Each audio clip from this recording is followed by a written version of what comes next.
정부가 사회적 거리 두기를 1단계로 하향 조정한 직후 코로나19 확진자가 100명 이상으로 다시 증가하면서 우려의 목소리가 나오고 있습니다.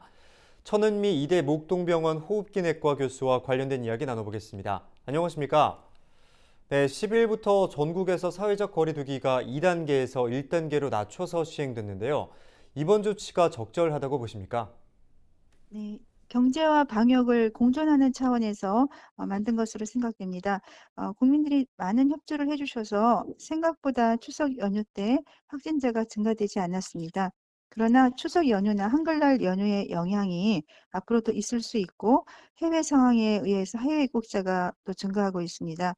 앞으로 1단계 하향이 된 상태에서는 고위험 시설이나 학교를 통한 감염 확산의 위험이 분명히 있어 철저한 대비가 필요합니다. 또한 현 단계보다 단계를 세분화해서 앞으로 확진자가 증가할 경우 상황에 맞게 조정이 필요하다고 생각합니다. 네, 확산 감소 추세가 더딘 이 수도권 지역을 중심으로 핵심 방역 수칙 등은 그대로 유지가 됩니다. 핀셋 방역 효과 좀 괜찮을 거라고 보십니까? 네, 수도권 중심의 그 핵심 방역 수칙은 유지가 되고 또 보완도 더 필요하다고 생각합니다. 예. 예를 들어서 클럽의 이용 시간이나 노래방의 이용 시간을 조정하는 것도 도움이 될 것 같고요. 또 일부 학교나 그런 곳에서 감염이 좀 더 증가할 수 있겠고 또 고위험 시설의 이용자에 의해서 무증상 감염자가 늘고 있고 이로 인한 고령자 위험의 위험이 분명히 있기 때문에 이러한 면에 대해서도 좀 더 세심한 방역 수칙이 필요하다고 생각합니다.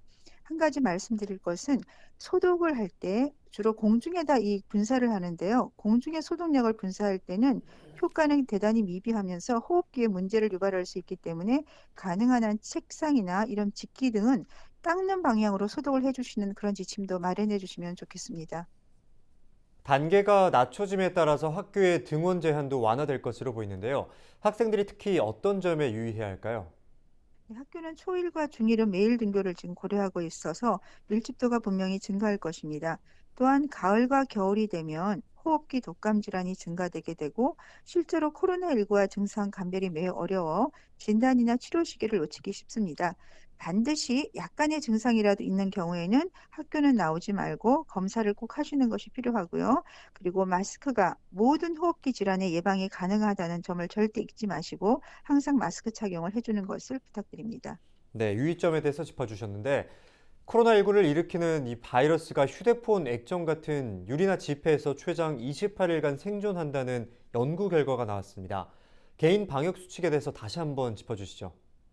네. 코로나19는 매끈한 유리나 지폐에서 많이 오래 생존하고요. 옷 등에 구멍이 있는 경우에는 좀 사멸 시간이 짧아집니다. 그렇지만 특히 피부 같은 경우는 9시간 생존한다는 기록도 있기 때문에 우리가 항상 손을 깨끗이 씻는 것은 매우 중요하고 네. 특히 코로나19는 차고 건조한 겨울이 되면 생존력이 길어지고 난방을 하는 경우에는 가벼워져서 공기 중의 체류 시간이 최장 16시간도 가능하다고 알려져 있습니다. 그렇기 때문에 밀폐 공간에서 있을 때에는 반드시 마스크 착용을 꼭 해 주는 두 가지 손 씻기, 마스크 착용 가장 중요한 수칙이 되겠습니다. 네, 오늘 말씀은 여기까지 듣겠습니다. 지금까지 천은미 이대 목동병원 호흡기 내과 교수였습니다.